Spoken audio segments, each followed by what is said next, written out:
बुलढाणा जिल्ह्यात मुसळधार पाऊस। बुलढाणा जिल्ह्याला पावसाचा येलो अलर्ट, तर पावसाचा शेतकऱ्यांना फायदा होणार।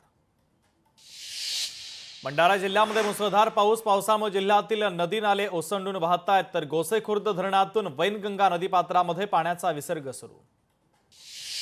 चार्जरच्या वायरनं गळा आवळून पतीनंच केली पत्नीची हत्या। सोलापूर तालुक्यातील ओळे गावातील धक्कादायक घटना।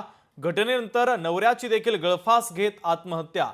2च महिन्यांपूर्वी झाला होता प्रेम विवाह। परभणीतील शेतकरी शक्तीपीठ महामार्गाच्या विरोधात आक्रमक। आहेरवाडी शिवारात शेतकऱ्यांचं आंदोलन। शेतकऱ्यांची सरकारच्या विरोधात जोरदार घोषणाबाजी। अंबरनाथमध्ये धावत्या स्कूल व्हॅनमधून 3 विद्यार्थी पडले। यामध्ये 3ही विद्यार्थी जखमी। संपूर्ण घटना सीसीटीव्ही कॅमेऱ्यामध्ये कैद।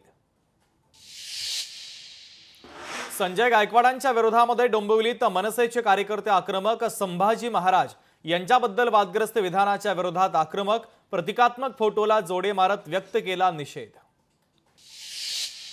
कम्प्युटर क्लासेसच्या मालकाकडून शिक्षिकेचा विनयभंग। नवी मुंबईच्या ऐरोलीमधील धक्कादायक प्रकार। कम्प्युटर क्लासच्या मालकावर पोलिसांनी केला गुन्हा दाखल। धुळ्यातील दोंडाईचा शहरामध्ये पहाटे दरोडा। वकिलाच्या घरात चोरट्यांनी मारला डल्ला। 15 तोळे सोनं आणि 3 लाख रुपये चोरीला गेल्याची चर्चा। दरोड्यामुळे नागरिकांमध्ये आता भीतीचं वातावरण।